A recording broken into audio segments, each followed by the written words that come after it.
recently in an interview, Gal Gadot let it slip that she is working currently with James Gunn on developing Wonder Woman 3.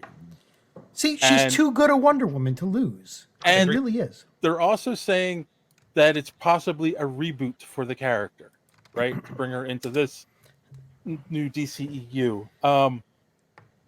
Hopefully Here's this what time I've her theme music doesn't follow her around even into like even into uncomfortable situations like Shazam is dead in the ground. It's like, come I feel on, like man. I feel like she goes to take a shit, and it's like Maybe they come up with a better theme song. I mean, it can't be worse. And I'm not as anti-Zimmer as you are, but that thing was trash. Drew says, I had Batman and Robin. First of all, sir, I'm sorry. We all had Batman and Robin, and it's a cultural thing we need to just move on with as a community. But you're saying Alicia Silverstone. The 3 minutes that she had that outfit was sensational. The rest of the movie was absolute ass cheeks. Yes, and Son says the story was pure crap because it nullifies the reason for letting Cavill go. No, sir. Here's what I got. Here's what I'll counter with that. We're talking about DC Comics. Let me tell you about a little thing called the Crisis on Infinite Earths, in which it's like the salad bar concept of DCU that of DC Comics that I've always professed and spoken of this show. Yes. Is where you just get rid of the stuff that doesn't work and you keep the things that do, and it leads to people being more confused for years and years to come, and then you just do it again years down the line. So the reason I brought the story up because, like, I think it's exciting that she's going to stay on it. It's going to keep some people around. But the thing is, she herself comes out and says this in an interview. I think for comicbook.com or something like that. Like, yeah, I've talked to James. We're working on this, blah, blah.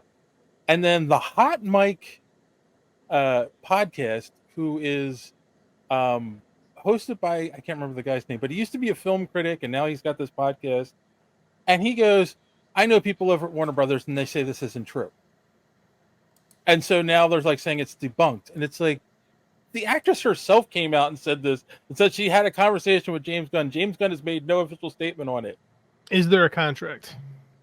No. true. Then there's nothing to it. I don't know, but That's but what I'm it saying. doesn't. And well, here's the thing: can anything go forward at the moment? No, nothing can go forward. So nothing is real until it's real. And Warner Brothers, David Zaslav's saving $100 million during this strike because he is the most out of touch CEO of the dickhead CEOs. So he's going to announce that to everybody. So until the strike is over, it's not real. It might be. Wonder Woman 2 worked, ? Hassan said, no, Wonder Woman 2 was ass, but she wasn't the problem with that movie. No, the problem with that movie was the script. Bad script, and the director kind of lost her touch. I liked it. Your taste in film is interesting, sir, and I have a hunch we'll revisit this later in this show. Yeah. I think we will. Spider-Gwen, that's all I have to say. Yes. Dave draws lines in the sand where you go, really? That was the line, huh? Really? That's the hill you want to die on, huh? Yeah, that's one? It's like, really? This is what sets you off, huh? And you never know when it's gonna come, but when it comes, you're like, wow, that one. Kassan says it could be that Gal is trying to pressure the studio to use her again, get popular opinion in favor, result in the studio will follow where the popularity is. Okay, that's not a bad point, but that's happened a considerable amount of times with Warner specifically, and they seem to have gone no more. Because I think if that was the case, Henry Cavill would still be around. Because the popular opinion is all about him. I mean, it's never been anti Henry Cavill.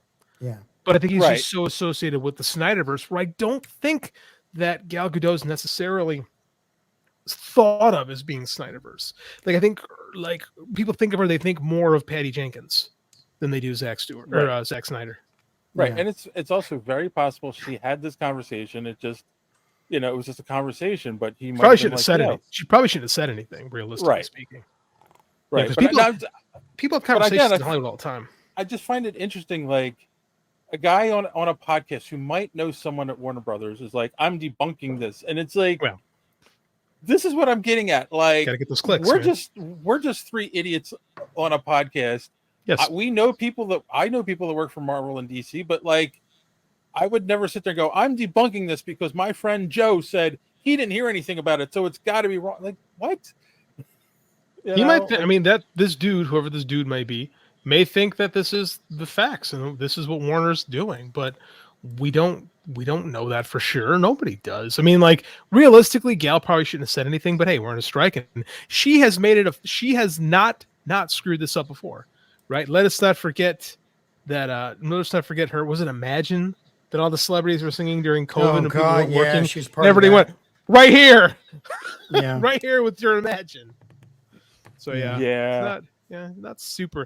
And some of her political opinions being, of the descent that she is, sometimes getting a little bit of hot water. So she probably should have just waited until they announced something. yeah, she has some of the problems with the Israeli versus Palestine thing. I didn't want to touch it, but that's the problem.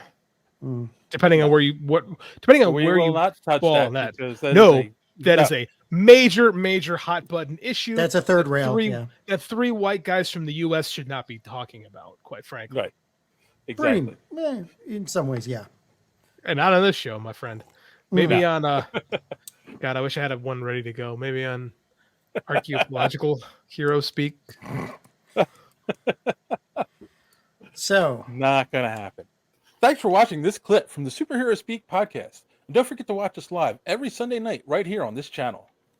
while you're here, hit the subscribe button and click the bell for notifications so you won't miss out on any of our great upcoming content. Speaking of content, don't forget to check out our website, superheroespeak.com, where you can find the podcast, links to our social media, merch, comic reviews, and so much more. That's superheroespeak.com. Thanks for watching, and don't let your cape be caught in the door. See you next time.